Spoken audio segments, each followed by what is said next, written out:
Very good noon students, कैसे सब आप लोग। और आज आपके सामने लेक्चर दिख ही रहा है, किस टॉपिक का है? Atoms and molecules. समझ तो रहे हैं सब लोग कि क्या आज बात होगी, किस टॉपिक पे बात होगी, किससे रिलेटेड बात होगी। Atoms and molecules. So what is atom, what is molecule. उससे पहले हम लोग जानेंगे कुछ दो तीन उसके नियम, लॉज, प्रोटोकॉल्स। ठीक है, जिसको किसने दिया था? एंटोनियो लेवोसियर और जोसेफ प्राउस्ट। नाम याद रखना बेटा, एंटोनियो लेवोसियर, जोसेफ प्राउस्ट। तो लॉज ऑफ केमिकल कॉम्बिनेशन में हम लोग दो लॉज पढ़ेंगे। कौन कौन से? एक पढ़ेंगे law of conservation of mass. Rapid revision है बेटा, तो बहुत जल्दी जल्दी मैं रिवीजन कराऊंगा आप सबको। ठीक है, law of conservation of mass. Conservation of मास मतलब मास कंजर्व रहेगा। मास can neither be created not be destroyed, it is always in a conserved form. मतलब जब कोई रिएक्टेंट आके रिएक्ट करा तो जो प्रोडक्ट हमको आने वाले टाइम में मिलेगा उसका मास और रिएक्टेंट का मास, दोनों का मास हमेशा सेम रहेगा। That mean mass is neither be created not be destroyed, it always in the conserved form, means x plus y will gives out x। तो ये दोनों रिएक्टेंट, ये प्रोडक्ट, अगर इसका मास 30 ग्राम, इसका मास 20 ग्राम, तो ये मिलके क्या हो जाएगा? 50 gram. Mass always in the conserved form. Second law, ये लॉ किसने दिया था? Law of conservation of mass, Antonio Lavoisier ने बेटा। तो सेकंड लॉ किसने दिया? जोसेफ प्राउस्ट ने। सेकंड लॉ किसने दिया? जोसेफ प्राउस्ट ने दिया था। Law of constant proportion. Constant मतलब जब कोई एलिमेंट, कोई भी कंपाउंड अगर किसी फिक्स रेशियो में है तो वो हमेशा फिक्स रेशियो में ही मिलेगा। उससे हमें कोई मतलब नहीं वो किस ओरिजिन से मिल रहा है, किस तरीके से मिला, उससे कोई मतलब नहीं। लाइक बेस्ट एग्जांपल लेते हैं H2O, पानी। चाहे बिस्लेरी का हो, चाहे नदी का हो, चाहे नाले का हो, चाहे किसी भी चीज का, कहीं का भी हो, H2O हमेशा एक रेशियो में होगा। वो कौन सा? देखो H2O वैसे तो एक यूनिट होगा, लेकिन 2 यूनिट ऑफ हाइड्रोजन है तो 2 इज 2। ऑक्सीजन का 16, इधर से क्रॉस करेंगे तो 1:8। तो 1:8 के रेशियो में हमेशा हमको पानी मिलेगा। एक और एग्जांपल लेते हैं NH3, नाइट्रोजन का 14, इसका 1 और 3, 14:3 के रेशियो में। Ammonia 14:3 and water is always in the ratio of 1:8। ये किसने दिया था? जोसेफ प्राउस ने दिया था। अब हम लोग दूसरी बात करते हैं, ये सब तो दे दिया, लेकिन हमको अभी तक ये नहीं पता चला कि एटम क्या है, एटम के बारे में क्या पता चलेगा, एटम का नेचर क्या है, ये सब नहीं बताया। तो इसको देने वाले थे एक हमारे डॉल्टन बाबा। कौन थे? Dalton atomic theory.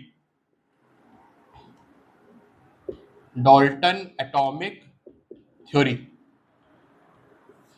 डॉल्टन ने ये बताया, उसने ज्यादा घुमा फिरा की बात नहीं की, उसने ये बताया कि एटम्स क्या होते हैं। Atoms can neither be created not be destroyed, atoms is always in the individual form, individual form में रहेगा। उसके बाद जैसे एटम, जैसे किसी एलिमेंट को लिया, वो सेम टाइप के एटम को वेरी कर रहा है, सेम उसका मास होगा, सेम केमिकल प्रॉपर्टीज होंगी। और अगर डिफरेंट एलिमेंट करेगा तो different element, different atom, different chemical property. ये बताया एटम के बारे में डॉल्टन ने। लेकिन डॉल्टन ने दो तीन चीजें हमको बताई, लेकिन उसमें उसके थोड़े ड्रॉबैक्स भी थे। लाइक जैसे हम बात करेंगे उसके, उन्होंने बताया कि atoms can neither be created, atoms को बनाया नहीं जा सकता और एटम को डिस्ट्रॉय भी नहीं किया जा सकता। ठीक है, और दूसरा क्या बताया? Atoms is always in the individual form. लेकिन ऐसा नहीं है। जब हम उसके बारे में और पढ़ाई करेंगे और जानेंगे कि और जानना चाहेंगे, तो उसमें पता चलेगा कि उसके प्रोटॉन्स भी होते हैं, उसमें न्यूक्लियस भी होता है, इलेक्ट्रॉन्स भी होते हैं। तो इसके थोड़े ये सब क्या ड्रॉबैक्स थे। अब बात यहाँ पे उठी किसकी? एटम की। तो एटम के बारे में जानना जरूरी है। तो एटम क्या है? What is atom? Atom is considered to be the building block of the element, compound, substance, anything. कोई भी किसी भी चीज की यूनिट अगर होगी स्मॉलेस्ट, तो वो एटम होगी। स्मॉलेस्ट यूनिट किसको मानते हैं? एटम को मानते हैं। ठीक है, अगर कोई भी चीज बन रही है तो उसका जो निर्माण है, जो बेसिक है, वो क्या है? एटम है। ठीक है, अब बात करते हैं हम लोग किस चीज की? एटम्स के स्केल की। 1 मीटर में 10⁻⁻19 नैनोमीटर होता है। ये है एटम का स्केल। ठीक है, मतलब समझो जो भी कोई भी एटम हो, चाहे हाइड्रोजन का हो, हीलियम का हो, लिथियम का, बेरिलियम, बोरोन, कोई भी हो, इतने ज्यादा छोटे होते हैं, इतने ज्यादा छोटे होते हैं, हम लोग अपने नेकेड आई से तो छोड़ो, पावरफुल माइक्रोस्कोप से भी नहीं देख सकते। इतने ज्यादा छोटे होते हैं, सोचो 10⁻⁹ कितने ज्यादा छोटे छोटे छोटे छोटे छोटे, बहुत छोटे। अब एटम के बारे में बात करें, अब एटम के बारे में बात हो गई, अब हम सेकंड टॉपिक बात करते हैं, कौन सा, एलिमेंट्स। तो एलिमेंट्स के नेम सीखना बहुत जरूरी है। आपको 1 से लेकर 20 तक के एलिमेंट्स के नेम सिंबल याद होने चाहिए कि उसका सिंबल क्या है। H for hydrogen, He for helium, Li for lithium, B for beryllium, Be for beryllium, B for boron, C for carbon. ये सब एलिमेंट्स के क्या है, नेम। फिर कार्बन के बाद नाइट्रोजन, फिर ऑक्सीजन, फिर ऑक्सीजन के बाद क्या आएगा, hydrogen, helium, lithium, beryllium, boron, carbon, nitrogen, oxygen. Oxygen के बाद फ्लोरीन, उसके बाद नियॉन, नियॉन के बाद सोडियम, सोडियम के बाद मैग्नीशियम, मैग्नीशियम के बाद एल्यूमिनियम, एल्यूमिनियम के बाद सिलिकॉन, सिलिकॉन होता है ना, सिलिकॉन, फिर फास्फोरस, फिर सल्फर, फिर क्लोरीन, क्लोरीन के बाद पोटेशियम, पोटेशियम के बाद कैल्शियम, कैल्शियम के बाद आर्गन। ये 1 से 20 तक के एलिमेंट्स के सिंबल आपको याद हो। अब ये बात आई कि सिंबल मिले कहां से। हम तो पहले नाम पढ़ रहे थे, डाल्टन ने हमको क्या बताया, एटम बताया। फिर डाल्टन ने एक और चीज हमको बताई, वो हमने थोड़ी यहाँ पे आगे पीछे कर दिया। डाल्टन ने बताया था कि एटम्स क्या बताया, डाल्टन ने एलिमेंट्स के सिंबल भी यूज किए थे, और कुछ सिंबल जो बताए गए थे वो बहुत इनकन्वीनियंट मेथड थे। अभी मैं आपको बताता हूँ यहाँ पे, जैसे हाइड्रोजन का जो उसने यूज किया, हाइड्रोजन कैसा यूज किया, फॉस्फोरस का उसने जैसे मर्सिडीज बना दी, कॉपर का उसने सी बना दिया, कार्बन का उसने, तो बेटा ऐसे आपको सिंबल बनाना तो बहुत कठिन हो जाएगा, तो आपको याद करना भी। सिंबल नाम तो याद होते नहीं आप लोग को, उसका नाम भले ही याद हो, लेकिन एटम्स के एलिमेंट्स के नाम तो याद नहीं होंगे, तो यह सिंबल तो बहुत ही दूर की बात हो गई। तो यहाँ पे एक और साइंटिस्ट ने हमको बहुत हेल्प करी थी, विच इज नोन एज, किसने हेल्प करी थी, बर्जीलियस। बर्जीलियस ने कहा था कि एटम्स के सॉरी एलिमेंट्स के जो नेम है, जैसे हमने किया हाइड्रोजन, तो फर्स्ट लेटर को हमेशा हम लोग किसमें रखेंगे, कैपिटल लेटर में लिखेंगे, जैसे फर्स्ट लेटर। उसके बाद जो अगर जैसे हाइड्रोजन, हीलियम, हीलियम भी एच से है, हाइड्रोजन भी हीलियम, लेकिन उसका जो आफ्टरवर्ड्स जो एलिमेंट्स अल्फाबेट आएगा वो यहाँ पे स्मॉल में आएगा। फिर लिथियम Li, फिर beryllium Be, boron, carbon, nitrogen, ऐसे ही पूरे स्केल चलता रहेगा, ठीक है। तो इसका आपको नेम याद होना चाहिए, ठीक है। अब बात करते हैं हम लोग मॉलिक्यूल्स के बारे में, कि मॉलिक्यूल क्या होता है। एटम पढ़ लिया, जैसे एटम है, एटम स्मॉल, फिर उसके ऊपर एक आता है मॉलिक्यूल।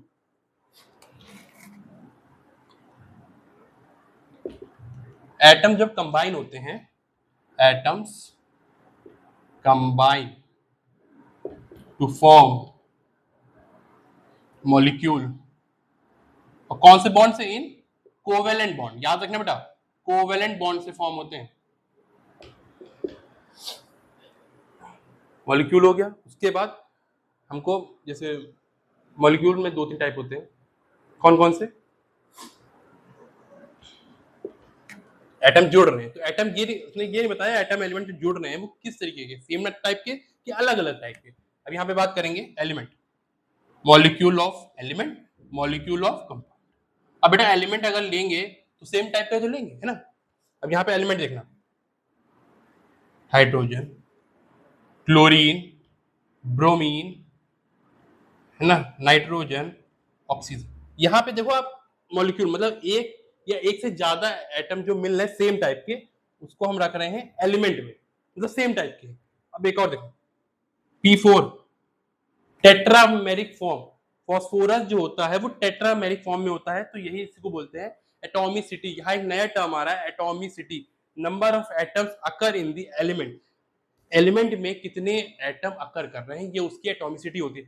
जैसे ब्रोमीन की एटॉमिसिटी कितनी है, 2, फॉस्फोरस कितनी एटॉमिसिटी है, 4, और S8 सल्फर ऑक्टामेरिक फॉर्म, सल्फर की एटॉमिसिटी कितनी होगी, 8 होगी, फॉस्फोरस की 4 होगी, ऑक्सीजन की 2 होगी।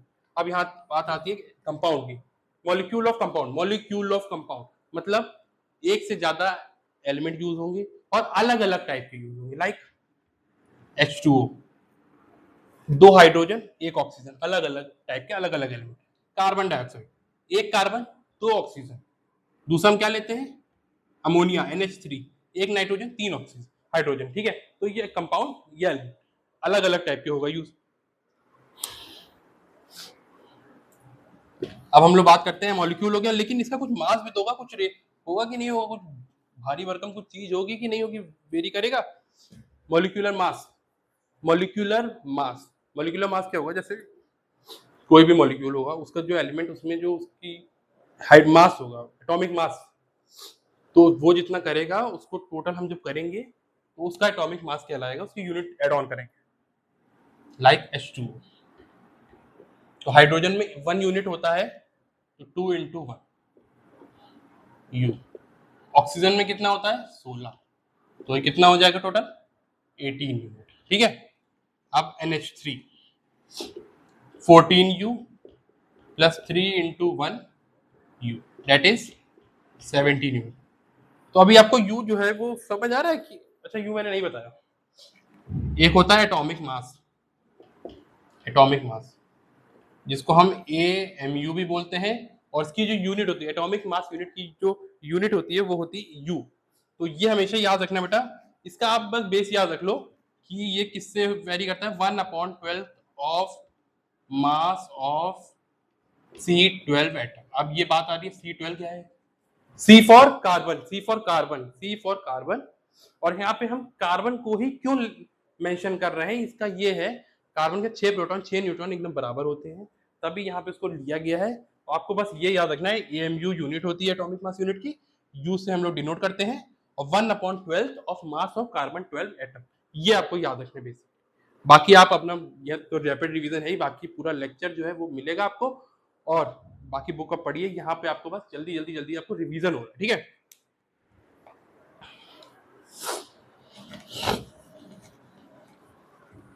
अब हमने कंपाउंड के बारे में पढ़ा, तो कुछ कंपाउंड्स के हमको नाम जान लेते हैं, ठीक है। कंपाउंड के बारे में जैसे H2O कंपाउंड है, CO2 कंपाउंड है, NH3 कंपाउंड है, CH4 कंपाउंड है, C2H6 कंपाउंड है ना, BH3 कंपाउंड है, NaCl कंपाउंड है। ये सब क्या है, कंपाउंड है, अलग अलग एटम के अलग अलग एलिमेंट के। H2O 2 unit of hydrogen 1 unit of oxygen, CO2 1 oxygen 2 oxygen 1 carbon, CH4 1 carbon 4 hydrogen, C2H6 ethane, BH3 बोरेन्स, ये सब यूज हो रहे हैं, तो कंपाउंड्स है, ठीक है। कंपाउंड के बारे में पढ़ लिए। अब हम लोग क्या पढ़ेंगे, नेक्स्ट हम लोग टॉपिक कवर करेंगे एटम्स जो थे, मैंने बताया दो टाइप के एटम वेरी कर रहे थे, एक जो सिंपल कर रहे थे न्यूट्रल टाइप में उसको हम बोले गए थे मॉलिक्यूल्स, एक होता है जो चार्ज रखता है। अब चार्ज रख रहा है, अब चार्ज कैसा होता है, चार्ज दो टाइप के होते हैं, एक होता है प्लस दैट इज प्रोटॉन, एक होता है negative that is called electron. ये अच्छा कॉन्सेप्ट आएगा आपके साथ, मजा आएगा आपको पढ़ने में। आयंस दो टाइप के होते हैं, कैटायन एनायन। कैटायन कैट,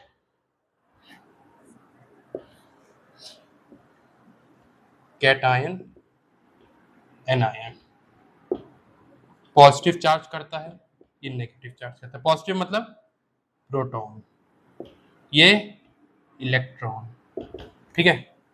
अब ये पॉजिटिव आया कहां से, जब यहाँ पे एक कमी होगी किसकी, इलेक्ट्रॉन की, तो ये पॉजिटिव लेगा, और यहाँ पे जब एक कमी होगी पॉजिटिव की, मतलब 1 प्रोटॉन इज मोर, 1 लो या n लो पता नहीं, अब हम बात करेंगे कि किस टाइप का एलिमेंट आ रहा है, ठीक है। ये मैंने बता दिया कि प्रोटॉन यहाँ पे ज्यादा होगा, और यहाँ पे क्या होगा, इलेक्ट्रॉन होगा। भाई देखो, जो चीज ज्यादा होगी उसी की तो बात होगी, जो चीज कम होगी उसकी क्यों बात होगी, है ना। तो यहाँ पे पॉजिटिव ज्यादा है तो इलेक्ट्रॉन, पॉजिटिव ज्यादा प्रोटॉन, नेगेटिव इलेक्ट्रॉन। अब हम लोग देखते हैं कौन सा एलिमेंट क्या कर रहा है ना, कौन सा एलिमेंट कौन सी वैलेंसी शो करेगा। कैटायन के बारे में, कैटायन जब हम लोग एक एलिमेंट लूज कर देते तब बनता है cation. When we lose a electron then it is known as gate. सबसे अच्छा एग्जांपल लेते हैं मैग्नीशियम का। मैग्नीशियम के पास 12 इलेक्ट्रॉन 12 प्रोटॉन है। जब वो अभी, लेकिन उसके पास जो रूल होता है ऑक्टेट रूल जो हम लोग पढ़ते हैं, अभी आप लोगों ने नहीं पढ़ा है लेकिन मैं बता दे रहा हूँ, 282 है। तो यहाँ पे थर्ड शेल में मैक्सिमम हम लोग को कितने रखने पड़ते हैं, 18 रखने पड़ते हैं, ठीक है। यहाँ पे अभी 2 है तो ये अनस्टेबल है, या तो ये 2 दे दे या 16 ले ले, ऐसा तो होगा नहीं, तो ये 2 दे दे, तो 2 इलेक्ट्रॉन दे। जब 2 इलेक्ट्रॉन, और बेटा दे रहा है मतलब कौन देता है, जिसके पास भारी भरकम पैसा दौलत सबके पास होती है ना, जिसके पास होती है वही देता है, तो इसके पास था तो इसने 2 दे दी, मतलब अमीर आदमी है, अच्छा आदमी है, पॉजिटिव रख रहा है, 2 पॉजिटिव। अब इसके पास इलेक्ट्रॉन की कमी हुई है, इलेक्ट्रॉन की कमी, ये सब इलेक्ट्रॉन्स हैं, ये जो बता रहा हूं मैं शेल्स में, इसमें इलेक्ट्रॉन है, तो 12 में से कितने इलेक्ट्रॉन बचे, 10 इलेक्ट्रॉन बचे और 12 प्रोटॉन बचे। मैंने क्या बताया था, कैटायन में प्रोटॉन ज्यादा होते, तो कौन है 10, अब रेशियो करो 12 12, यहाँ पे 2 चले गए 10 12, मतलब ये क्या कर रहे हैं, ये एनायन बन गया, ठीक है, क्या बन गया, एनायन बन गया, सॉरी कैटायन बन गया। अब बात करते हैं एनायन की।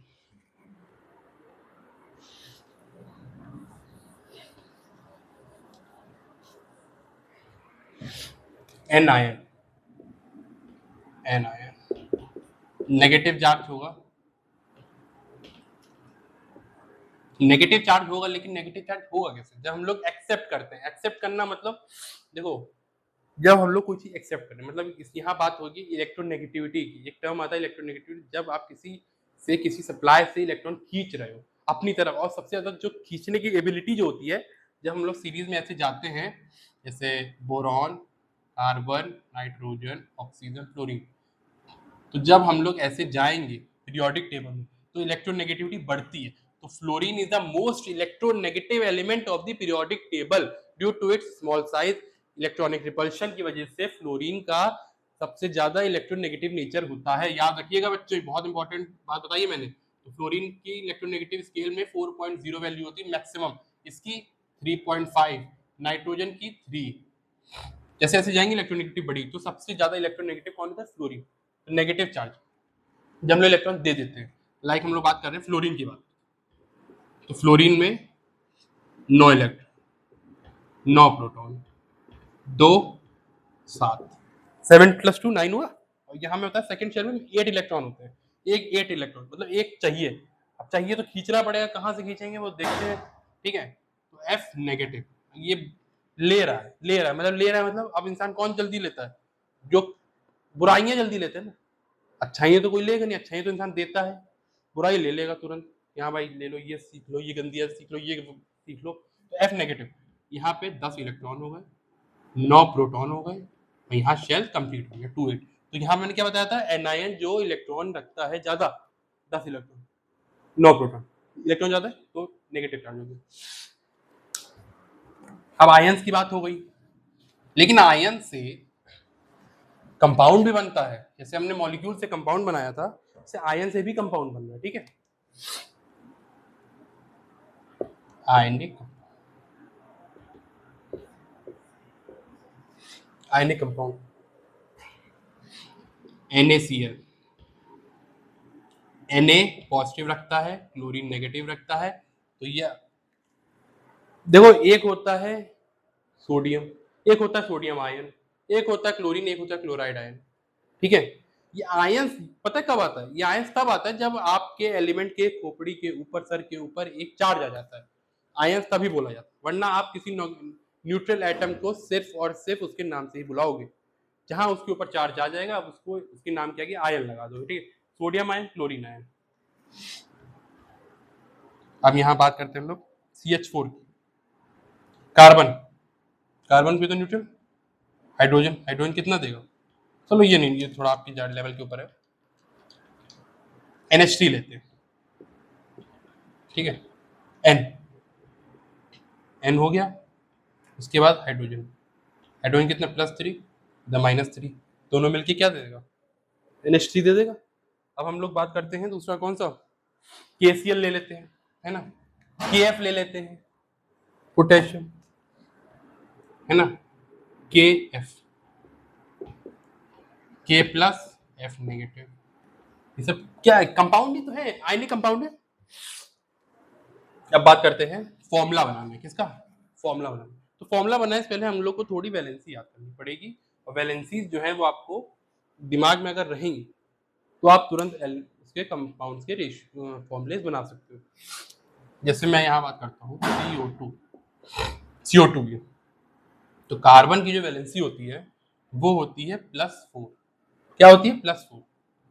O की क्या होती है, O की होती है -2। तो यहाँ पे दोनों क्रॉस कर लेगा, कार्बन का C, उसका 4, प्लस माइनस न्यूट्रल, तो C2O4। अब देखो यहाँ भी इवन, यहाँ भी इवन, तो ये कट जाएगा, फिर मिलके हमको क्या बन जाएगा, CO2। ये बन गया एक, क्या बन गया, वैलेंसी। अगर आपको याद हो तो वैलेंसी से आप लोग फॉर्मूला बनाओ, इसमें आपको वैलेंसी याद होनी चाहिए। केमिकल फॉर्मूला बनाने से पहले आप लोग को पूरी वैलेंसी का स्केल रटा होना चाहिए, याद होना चाहिए, तभी आप बना पाओगे, ठीक है। अब हम लोग को कौन सा बनाना, H2। हाइड्रोजन कितनी वैलेंसी, +1, ऑक्सीजन की -2, क्रॉस हो जाएगा H2।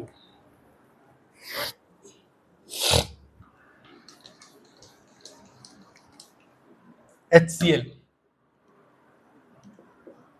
CH4, NH3, तो HCl प्लस नेगेटिव, क्रॉस किया, इसकी एक माइनस, इसकी एक प्लस। और एक बात याद रखना, अपोजिट वालों से ही होगा, हाँ, एक पॉजिटिव एक नेगेटिव, पॉजिटिव पॉजिटिव ना कंपाउंड बना देना, फॉर्मूला बना देना, ऐसा नहीं, एक तरफ अपोजिट, एक से पॉजिटिव, एक से नेगेटिव, ठीक है। CH4, कार्बन का 4, कार्बन का देखो 4 जो है ना, चाहे वो अब 4 वैलेंसी जो है या तो दे सकता है या दे सकता है, अब उसके ऊपर है कि वो प्लस मिले या माइनस मिले। अब यहाँ पे माइनस, यहाँ इसका प्लस, है ना, तो ये क्या मिलके बन गया, CH4, एक है ना, सॉरी, एक +1, इधर हो गया क्रॉस, और यहाँ इसके क्रॉस कट चला जाएगा, NH3, NH3 +3 +1, क्रॉस करा, NH3। दूसरा कौन सा लेना था हम लोग को, बस एक मैं आपको एक और चीज देता हूँ, MgCl2 का, मैग्नीशियम क्लोराइड। तो मैग्नीशियम की मैंने बात बताई, मैग्नीशियम +2 होल्ड करता है, क्लोरीन जो है -1 होल्ड करता है। तो मैग्नीशियम ये इधर क्रॉस करेगा और MgCl2 बना देगा। देखो चैप्टर यहाँ पे आपको मैंने रैपिड रिवीजन मोड पे सब कुछ पूरा टॉपिक रिवाइज कराया है, हर एक टॉपिक, ठीक है। लेकिन एक मेरी आप लोग से रिक्वेस्ट है कि आप लोग जब भी ये केमिकल फॉर्मुलेस की प्रैक्टिस करें, उससे पहले आप लोग उस हर एक एलिमेंट की क्या वैलेंसीज को याद करें, कि वैलेंसी अगर आपको याद होगी तो आप लोग फॉर्मूला तुरंत बना सकते हो, ठीक है। तो यहाँ पे आज इस चैप्टर का एंड रखते हैं, ठीक है। फिर next chapter, next chapter revision में मिलेंगे हम लोग, ठीक है। Thank you so much.